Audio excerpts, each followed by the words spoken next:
Salut, je suis ravie de te retrouver dans cet épisode du podcast Comme du sirop. J'aimerais te parler de notre duo, ce fameux duo, tu sais que je forme avec Charles. Tu veux peut-être savoir comment nous travaillons ensemble ou comment ce duo fonctionne autour du sirop. Bref, j'en parle tout de suite dans cet épisode.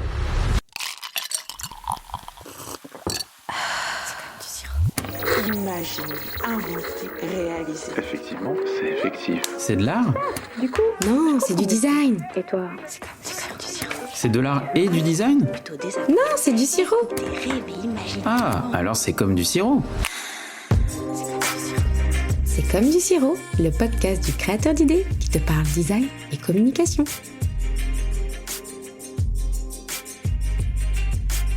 Bienvenue à toi. Cet épisode fait partie d'une série un peu spéciale car nous fêtons nos 10 ans d'activité autour du sirop. Et autant te dire que nous sommes plutôt fiers. Aujourd'hui, si ça fonctionne entre nous et si ça fonctionne aussi bien, c'est parce que nous respectons une règle. Cette règle, elle est simple. Chacun est libre de s'exprimer sur son terrain d'expertise et de compétences. Et j'en donne une deuxième. Et aussi parce que nous préservons l'échange clientèle. Cette fameuse démarche unique autour de l'interlocuteur unique. Tu te rappelles, si tu as écouté mon épisode où Jérémy Collado m'interviewe, j'y parle de l'expérience clientèle. Je te mets le lien en description si tu veux faire ton curieux ou ta curieuse. Je ne vais pas aller plus loin sur l'échange clientèle puisque j'en parle dans un épisode. Peut-être même que j'en parlerai de manière plus détaillée dans un autre épisode. Ici, j'aimerais te parler de ma manière de travailler avec Charles.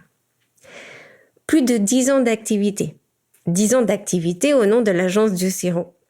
Mais ça fait bien plus longtemps que nous travaillons ensemble sur des projets un petit peu expérimentaux, comme des concours que nous avons pu faire autour du design, autour du logotype. Et donc nous avons l'habitude de travailler ensemble. Évidemment, si tu me connais, tu sais que Charles aussi est mon partenaire de vie. Mon partenaire business, mon partenaire dans la vie privée, c'est évidemment mon mari et le père de mon enfant. Et autant te dire que parfois, il pourrait y avoir des tensions. Il pourrait y avoir des éclairs entre nous quand nous travaillons. Puisque le pro côtoie le perso et vice-versa. Mais en fait, ça marche super bien. Et ça marche grâce à cette règle qui est hyper importante. Nous respectons dans notre domaine d'excellence. En fait, en clair, on se fout la paix. Allez, je m'explique et je te dévoile un petit peu plus de secrets sur les coulisses de notre duo. Au départ, tout contact commercial passe par moi. Sauf exception, bien évidemment. Si un jour, tu veux que l'on bosse ensemble, si un jour tu veux lancer un projet avec nous, sache que tu auras comme premier contact moi. Je vais passer plus d'1 heure à essayer de comprendre ton besoin, à essayer de comprendre ton environnement, ton contexte, savoir qui tu es, ce que tu fais, pourquoi tu es là et qu'est-ce que tu as envie de développer comme projet de communication visuelle. Une fois qu'on aura passé ce temps ensemble, j'aurai compris le besoin exact. Peut-être le besoin que tu n'as pas forcément formulé ou exprimé en tant que tel, mais celui qui me semble approprié et celui qui en ressortira à travers nos échanges. Sache qu'à partir de ce moment-là, on travaille toujours pas ensemble. C'est-à-dire que j'ai passé du temps avec toi, je me suis mis à ta place, juste pour pouvoir te faire une proposition commerciale.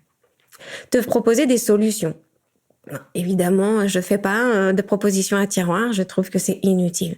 Moi, je te fais des propositions personnalisées qui te correspondent et qui te noient pas dans un gouffre où tu te dis je prends ça parce que c'est moins cher ou je prends ça parce que je sais pas, peut-être que c'est sur le devis donc je prends tout. Non, c'est une proposition personnalisée avec un choix clair, net, explicité, argumenté qui correspond à un besoin. Un besoin aussi qui peut être évolutif, c'est-à-dire que cette offre elle peut s'échelonner dans le temps avec différentes étapes. Aujourd'hui, tu as besoin de ça, mais peut-être que dans 6 mois, on pourra passer à l'étape numéro 2 et ensuite à l'étape numéro 3. Donc, tu as plutôt une vision long terme sur ton projet en fonction de ce que l'on va faire ensemble. Bref, je referme la parenthèse. On passe plus d'1 heure ensemble. Ça peut être 1 heure et demie, parfois ça peut être 2 heures, en fonction du nombre d'interlocuteurs, en fonction du nombre de personnes qui se regroupent autour du projet. Des fois, 2 heures, 2 heures et demie, c'est ainsi, et c'est OK, puisque c'est un temps nécessaire pour comprendre et développer des solutions autour. C'est une fois que tu as validé la solution qui te paraissait la plus adéquate pour toi que je vais lancer le brief avec Charles. On se réunit tous les deux. Et là, on va parler du contexte, on va parler de l'environnement, on va parler aussi des idées conceptuelles, on va parler du projet dans son ensemble et on va affiner petit à petit et on rentre dans un entonnoir de création. C'est-à-dire que on pose l'environnement, c'est le contexte large. On pose les objectifs, les tiens. On pose nos objectifs, les nôtres. Et puis, on va poser le besoin et les conditions qui vont avancer petit à petit. Pour ensuite parler design, pour ensuite parler graphisme, pour ensuite parler direction artistique et développer les styles. Si jamais je n'ai pas d'idée très claire et précise des axes que je souhaite développer au niveau de la direction créative, Charles va prendre le relais et va essayer de se dire « Ok, on va partir dans ce sens-là, et on marche en ping-pong. » Et il y a une petite symphonie qui se met en place où finalement, ce n'est pas du tout vertical, on est très horizontal. Une fois que l'environnement a été posé, ensuite c'est du ping-pong, c'est de l'échange, c'est des idées, ça part absolument dans tous les sens et c'est le but du jeu quand on se retrouve tous les deux, de partir dans tous les sens pour se dire tiens, ça c'est intéressant, ça l'est moins, ça on va peut-être le développer et on avance. Une fois que cette mise en duo a commencé, moi, je laisse le bébé à Charles pendant un temps. C'est-à-dire que c'est lui qui va lancer le sourcing, la phase de prospection, il va fouiller des idées, il va essayer de poser ses planches créatives, commencer à dessiner, etc. Avant de poser le dessin et avant de s'y mettre, il va surtout réfléchir aux différents axes, dans quel sens il va partir, il va essayer bien évidemment d'étudier le contexte concurrentiel et le marché graphique, en passant par une audit graphique ou une étude graphique. Une fois que ça a été fait, il va commencer à dessiner. Généralement, il prend le crayon, un papier, ou alors, si c'est OK pour lui, il peut directement passer sur ses logiciels de création vectorielle. Une fois que Charles a avancé, a développé les axes créatifs, on va se réunir tous les deux. Et là, c'est clairement le moment que j'adore. C'est le moment où on va sélectionner ensemble des idées graphiques. Où on va se dire, tiens, ça c'est intéressant et on va pousser l'idée. Où on va se dire ça, bah non, finalement, on va le retirer, c'est moins intéressant. Il y a des choses qui sont intéressantes pour nous, mais qui ne le sont pas pour toi. Donc, automatiquement, elles sont supprimées. Et on va avancer petit à petit, step by step, sur des axes qui nous paraissent pertinents à développer. Sur ces axes pertinents, il y a des idées qui vont être développées assez rapidement. Certaines vont demander beaucoup plus de temps, on va les décortiquer, on va les affiner, on va aller jusqu'au bout. L'idée, c'est d'aller jusqu'au bout, jusqu'au moindre détail et voir si on a fait le tour du sujet. Chacun, en fait, apporte son regard. Chacun apporte sa patte. Chacun y met un petit peu du sien, enfin, il met de soi au moment où on se réunit. L'idée, c'est vraiment de trouver ce qui va faire mouche, ce qui va faire la différence. Parfois, on y arrive tout de suite. Parfois, on n'y arrive pas tout de suite. Parfois, une idée, elle peut être aboutie en quelques minutes, en quelques heures, et c'est OK. Parfois, on est obligé de lâcher, de laisser reposer pour pouvoir y revenir et avoir les idées plus claires. Ça, c'est une grosse partie où nous travaillons ensemble. C'est toujours du ping-pong, et comme tu peux le voir, les idées fusent. J'adore passer ce temps sur ces planches créatives. Rassure-toi, cette planche, ce n'est pas un format A4, ça fait des fois 5 mètres par 3 mètres. Elles sont gigantesques. Quand je dis elles sont, c'est parce qu'il n'y a pas une planche. Parfois, il peut y en avoir 3. Parfois, il peut y en avoir seulement 2. Parfois, beaucoup plus. Mais généralement, dans ces planches, il y a ce que nous, on appelle du déchet. C'est-à-dire des idées que l'on va poser pour éviter de les oublier, qui ne vont pas forcément être développées. Mais sur toutes les idées que l'on aura posées, on sait qu'il y en a qui seront exceptionnelles et qui seront vraiment fabuleuses à développer, à aller jusqu'au bout, à décortiquer. Une fois que ce travail a été fait, je reprends le contact et on va mettre en place une présentation. C'est-à-dire qu'il y aura toute une sélection qui aura été faite pour pouvoir ensuite te les soumettre. Et ça, c'est une étape supplémentaire où on va être ensemble dans la préparation de ce book, puisqu'il faut que je sois à l'aise avec, c'est moi qui vais présenter. Et il faut aussi pouvoir argumenter d'une manière intelligible et qui soit compréhensible. Donc, on va énormément vulgariser l'idée, vulgariser au sens de la rendre accessible pour que tu puisses faire ton choix en toute conscience et en toute connaissance, c'est-à-dire avec la plus grande objectivité possible. Je vais te laisser sur un extrait qui est hyper important à mes yeux. Je vais te laisser sur un extrait de l'épisode où Charles parle de son parcours. Cet extrait parle justement de notre façon de travailler ensemble. Il explicite vraiment parfaitement comment ça se passe entre nous deux. D'ailleurs, si tu désires aller plus loin et découvrir les secrets du parcours de Charles et de sa démarche, je te mets le lien dans le descriptif pour que tu puisses écouter à ta guise l'épisode sur Charles. Je te laisse là-dessus, je te souhaite une belle écoute et je suis à ta disposition pour répondre à toutes tes questions. Bisous bisous, à bientôt. Mais c'est un super secret à dévoiler parce que ça fait partie de notre façon de faire. La conception a besoin de maturer. Au bout d'un moment, si tu es trop sur le concept, tu vois plus clair. Tu es obligé de laisser poser pour qu'il y ait une digestion aussi créative pour pouvoir se remettre dessus. Et très souvent, quand on a les idées embuées, que ce soit toi, que ce soit moi, on se dit tous les deux, OK, on laisse et on s'y remettra un petit peu plus tard.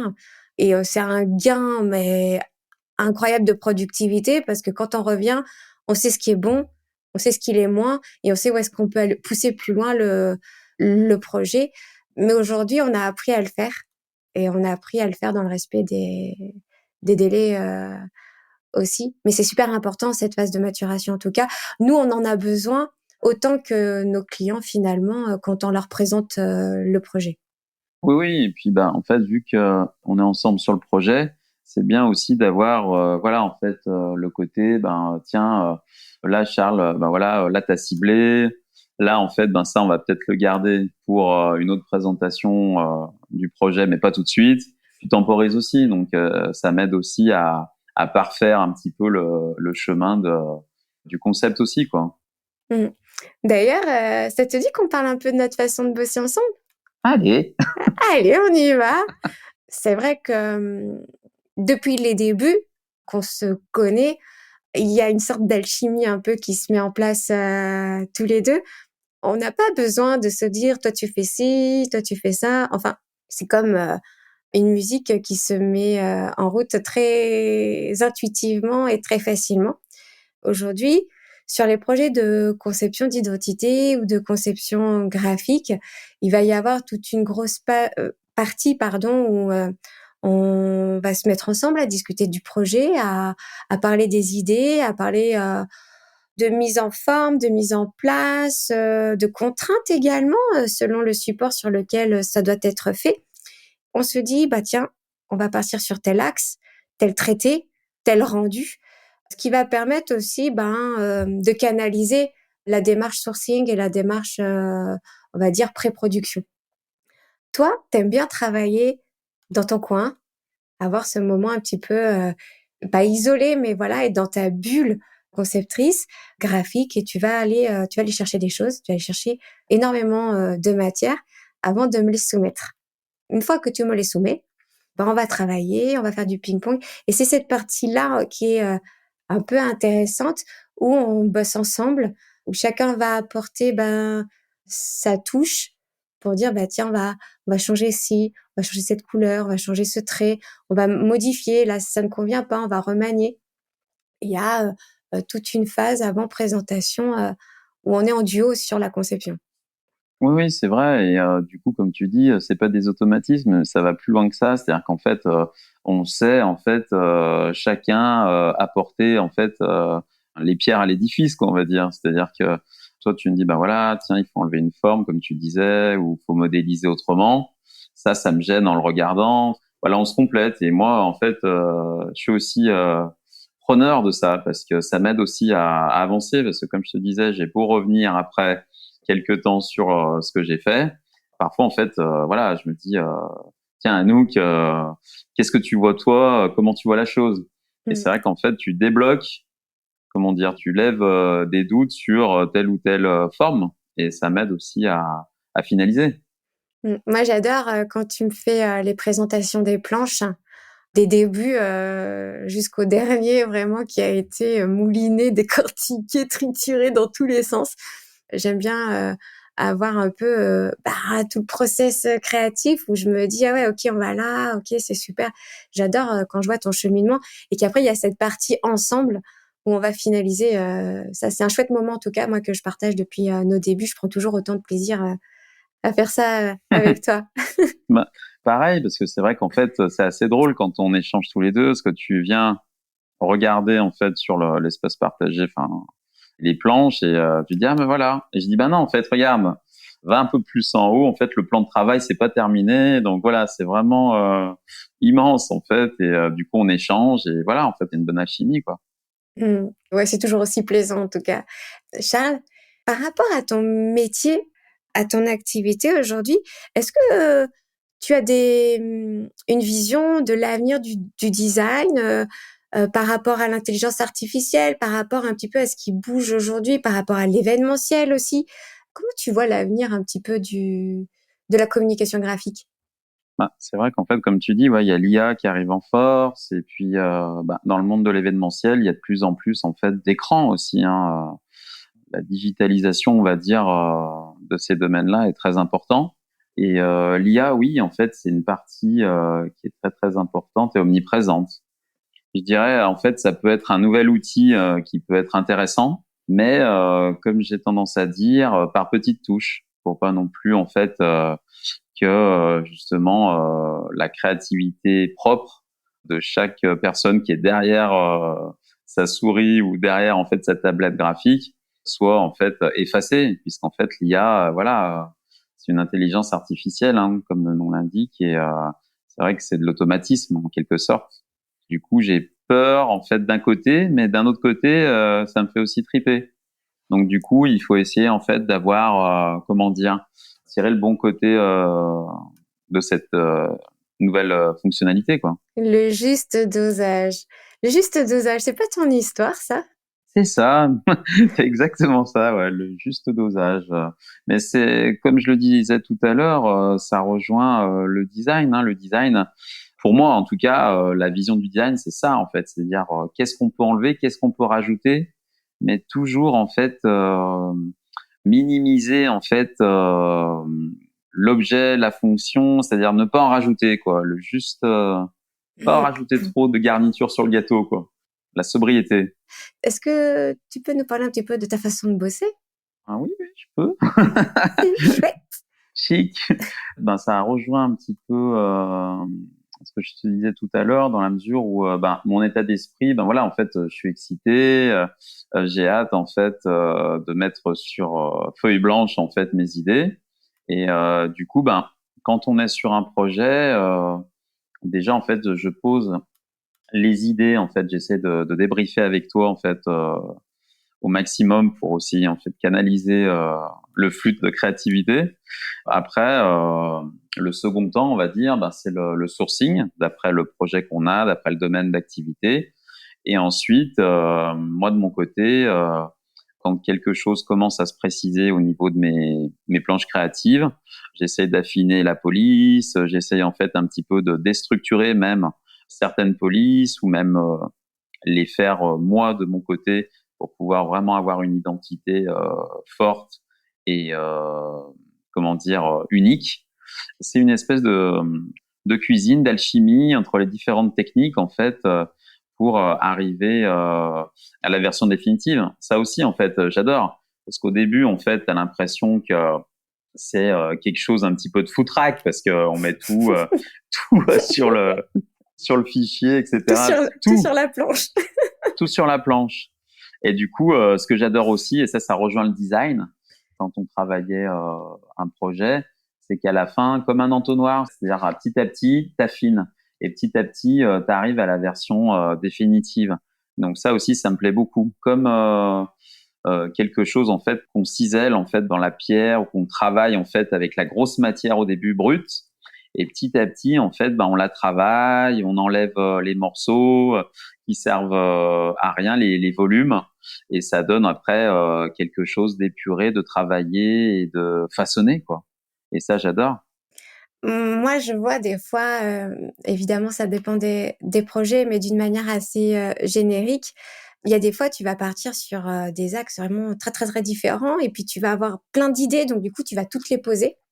Il y en a certaines, en fait, que tu vas abandonner parce que ben, tu les trouves pas pertinentes ou tu es allé jusqu'au bout et tu te dis: «Il manque quelque chose», donc tu vas aller pousser une autre idée et des fois, quand tu tiens quelque chose, c'est impressionnant, la minutie, le détail de finition que tu peux atteindre jusqu'à la dernière version. Des fois, tu vas pouvoir pousser le détail sur une planche créative entière. Alors quand on dit planche, c'est des grandes planches, hein, on n'est pas sur un format A5, hein. On est sur vraiment des planches au 5 format, mètres.